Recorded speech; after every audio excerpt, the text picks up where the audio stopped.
Hello and welcome to the Fire Chief's video message for June 2021. Joining me this month back at Station 32 is Pete. Welcome, Pete. Chief, thanks. Good to be here. Yeah, we're here and I appreciate Tracy and Andre coming back out to 32 and helping us as we're still video productions at stations as we're working through the pandemic. We're once again without face covers as another sign of the changes that have occurred in the last few weeks. So a lot is going on. Yeah, and of course we can expect a few more changes as we go forward into the summer, and a lot of good stuff there, but a lot of good work certainly has taken place over the last couple months. Absolutely. So again, thanks to everybody for their hard work, everybody for their patience. There's been a lot of changes. We've had to make changes and undo changes and make changes again. As we progress forward through the month of June, you know, we're seeing some of the lowest numbers the state has seen, the county has seen for quite a long period of time in hospitalizations, daily PUIs, daily number of folks sick from the pandemic. It's still out there, absolutely. It's still a concern. Vaccinations are still ongoing. The 3-week phase or second wave relating to the 12 to 15-year-olds is just wrapping up because that is it's on the 4th week now. So vaccine sites are starting to be rolled back and adjusted. There's a lot still going on. We still are absolutely needing everybody to wear their PPE, surgical masks, gloves, eye protection on all patient encounters, and surgical mask or face covers during all interactions with the public on an alarm bells, service call, anything outside of the station. Definitely an opportunity. Anybody who wants to wear a face cover, absolutely, I want them to wear their face cover at all times, in station, in a work site, as we go about. Yeah, we've had some changes there, and of course recently the county government put out some new guidelines for face covers. Folks that see me out and about, I still wear mine. Of course, if I may share that, we've been vaccinated, so the risk is kind of low to us, but there's still folks out there, many that have not been vaccinated yet, but also in the community that have some immune deficiencies or some other things that need the protection. So you'll see me wearing a mask, and we expect a lot of community members, but certainly, as you mentioned, our people should be too. Everybody make sure you keep up with the novel hazard brief. It's intended to be flexible and intended to change, and do that at the beginning of your work shift or your standby to be aware of that. But again, one of our biggest protection opportunities and our risk control measures is wearing that face covers when we're engaged in patient encounters. Like I said, gloves came around in the 80s. Surgical mask, face covers came around in 2020 and will be with us for a long period of time. Yep. Staff and telework. So greater county government is starting to return to a back to pre-pandemic activities. Work units that were made to go to remote work and other virtual activities. From the fire rescue perspective, our support staff that have been out teleworking are being plans being made to bring some additional capacity back online. But for the vast majority of the folks in the station, you haven't seen any loss and reduction there, and that's a value to everybody on the backside who's making it work and doing that from remote as well as virtual activities. So you'll see some more folks around the different work sites, headquarters, the academy, maybe CMF and logistics, but everybody's still there. If you got an issue, please shoot an email, make a telephone call, reach out for sure. And you can tell things are changing in the community. I mean, you've seen some traffic patterns change, some of those public areas certainly being more populated with the general public. So a lot going on, but our community is, we're going along with the community is going along with us in that regard. Yep, and it's June. We're going to be rolling right into the July in just a few moments. The FY22 budget is set since the last time we talked and had a video, so a lot of great changes there in conjunction with the new services. Chase car that's going to Station 8, so that's one medic unit at Station 8 changing to a chase car, which will leave us with 2 ambulances and a medic unit For this year, I hope to soon have that to be 3 ambulances and 2 chase cars at Station 8, so 1 chase car to Station 8. Ambulance 725 Charlie will be the flex unit, 5 days a week, 10 hours a day. Looking like that's going to be 10 a.m. to 8 p.m. as the hours of operation there, a mainly overtime funded function. Just put out word the other day that Ambulance 707 is coming to Station 7, so in conjunction with BCC Rescue Squad, Chief Sherburne and his folks, they're moving one of their daily cots that they function at Battery Lane. They're moving that with their day crew and their night crews from Battery Lane to Station 7 in conjunction with President Byrd and the folks at Station 7. So that'll be Ambulance 707 most of the time. It may be upgraded to Medic 707 if they have the additional capacity or during their duty nights. But Ambulance 707 will start on July 4th, run for a 6-month trial period, and it's predominantly a 7 a.m. to 11 p.m. hours of operation. I say predominantly, it's because on the weekends it'll be 8 to 11, but it's practically a 17-hour-a-day function, and that'll be operated for 6 months, so July through the end of December, and that'll be a good change and expansion there. Additionally, put out information earlier this week about changes. We got some retirements upcoming. Chief Friedman and Mr. Lamphere, Steve Lamphere at Fleet, are both going to be retiring in a period of a year to 2. A lot of loss there as Pete's been there for a couple years now. Steve's been there for more than a minute and made the decision to get Alan Bush into place and let him get settled into Fleet while Pete is still here. So Alan and Pete are switching. Pete's going to EMIHS, Alan is going to Fleet, and that way Alan gets to overlap with Pete, but also engage with Steve for a good period of time so that there's less loss going forward. So that move takes effect on July 4th. Also on a switch is Charles Bailey and John Kinsley. Charles has been in HR division for about 3 years. John's been in the ops division for about 4 years now. They're switching also on July 4th. Everybody is doing great work and want to continue forward and get some professional development and an adjustment there. So that's happening.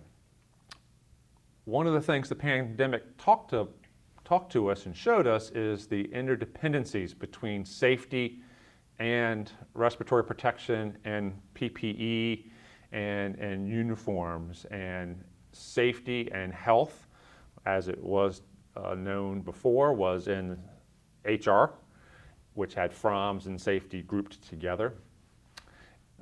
SCBA shop, property and supply, EMS logistics, those were in support services as part of the logistics section. So come July 4th, the safety office, Adam Jones and his 4 safety captains are transitioning from HR to the support division, and all of that work unit, SCBA, Buddy and Kevin, Leslie, Jose, Knox, Sam, the folks at the property counter, and the folks that Ashley and the EMS logistics staff, all of that goes into the new safety and supply section with Adam Jones at the helm of that. So that's an adjustment for improved efficiency. So good deal, a little bit of changes. The org chart, which you see here, is being updated as we speak. It's got a lot of the changes on it, and it's a continual work in progress, but it's plans going forward for that July 4th change. I know this might be a little bit of a deep dive. I'm not sure if you want to really address it at this point, but of course we've had a lot of changes. You mentioned the organizational changes, but a lot of retirements and institutional knowledge, and ranks of all levels have been retiring. Of course, we have some recruit class in place. We're getting forward, getting ready to plan for another.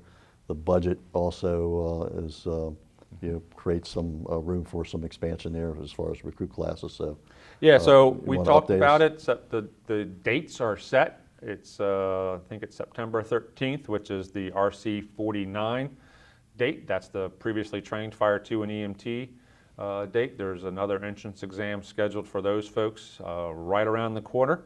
There's also an entrance exam scheduled for those without prior experience. That'll be an online exam. Really great to be able to expand that instead of getting 800, 900 people into a room at Kudelski, and you'll be able to do that remotely. So that's right on the horizon as well. So with the budget at 72 folks for the FY22 period, the Academy will be busy.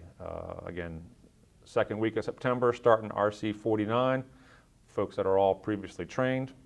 And then the January, I think it's January 3rd, is the start for RC 50, which will be a cadre close to 50 folks. That may be a catchphrase that you may be able to build upon, but that'll be a full 26-week recruit class. So absolutely, there'll be a lot of folks, probably close to 90 folks, seated in the academy to start out between those two recruit classes. So a lot of activity there. And as the folks are doing CPAT right now, background process, the investigators are busy doing interviews and backgrounds. A lot of activities going on to get those folks together. Right. A lot of big news and interesting news on Fleet came out the other day, and a lot of activity there. Yeah, I know, Chief Friedman is planning on the placement of the new ladder trucks, and of course there's a number of other pieces of apparatus that have been placed in service recently and planning to be, but I think that just came out, you just announced, or he announced where those trucks are going to be placed. Yep, so beginning of August is when they're going out to do the final inspection on the first of 5 TDAs. And then that will be followed on every 45 days thereafter with the other 2 at a time. So 5 TDAs. Trucks 6, 16, and 34 were clearly planned to be the first 3 in that sequence. And then between 10, 25, and 31, which are the Spartans, 2 of those 3 are going to be replaced. Chief Friedman sent that out the other day that outlined that trucks 25 and 31 will be replaced with this grouping of 5 Pierces.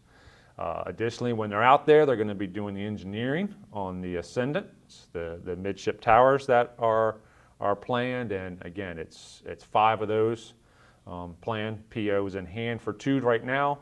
The other PO for 3 will be forthcoming. So great bit of activity on the aerial side, and discussions occurring just the other day about engine selections and getting ready to put in the FY22 process for engines. They're working on the tanker that'll be for the full Station 35. We haven't broken ground on 35 yet. Maybe by the next video we'll have information on that.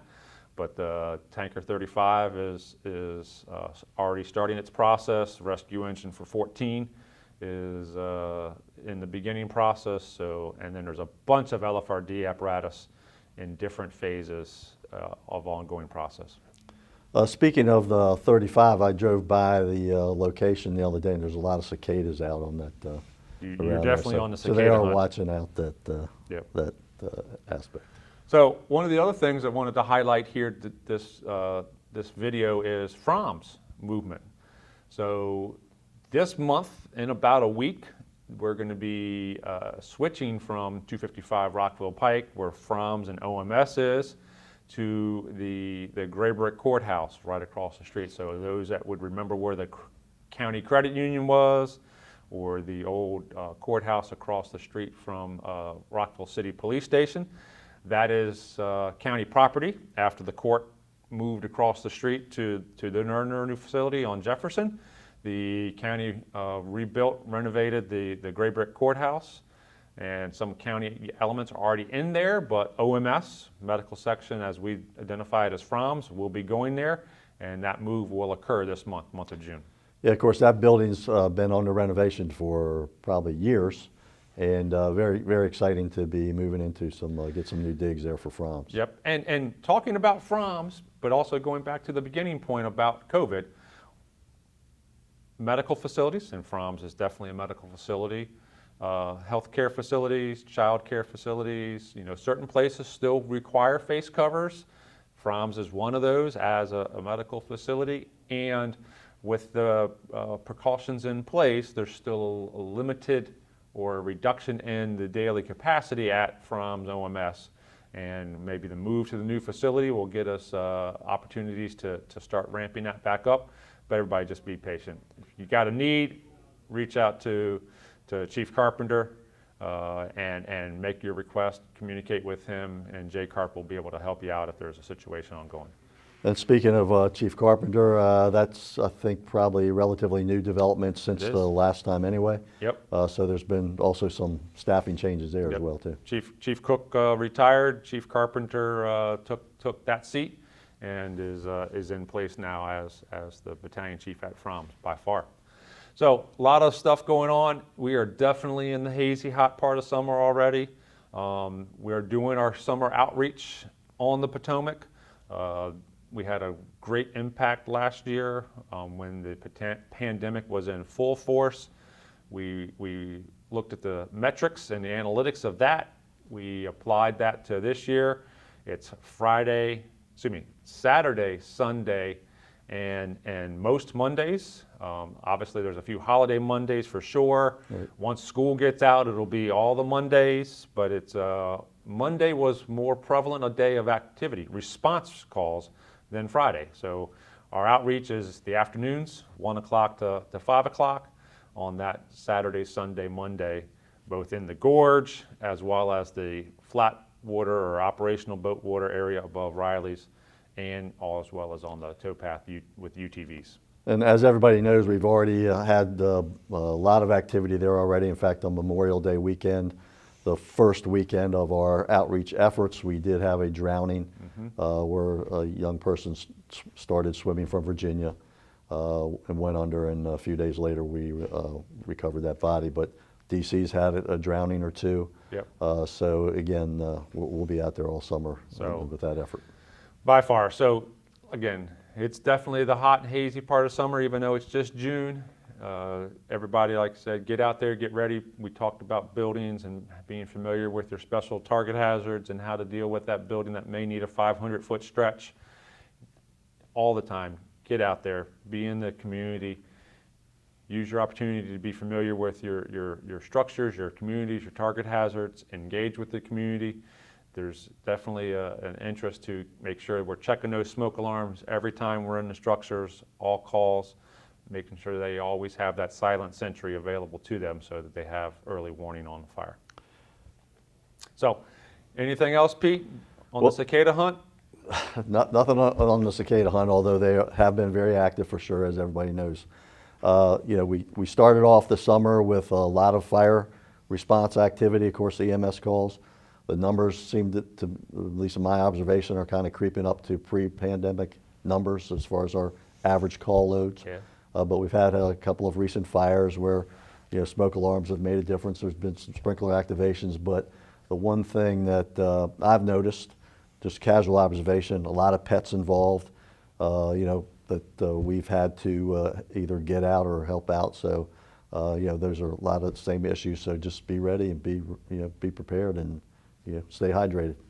Yeah, and your daily post talks about it. We're rolling back into the mid 320s, mid 330s on some of these days as the daily call volume, and that's absolutely 2019 cycle of volume. So it's definitely getting back to the norm of prior to the pandemic. So everybody, guys, gals, follow the safety precautions, take your risk control measures, wear those face covers when you're out on the EMS run, out in the community, smoke alarm, fire alarm, service call. Take care. Hydrate, as well as look out for each other. It's been a long pandemic. It's been a long 15th month. By far, my appreciation goes out to each and every one of you. And till next month, take care, hydrate, and be safe.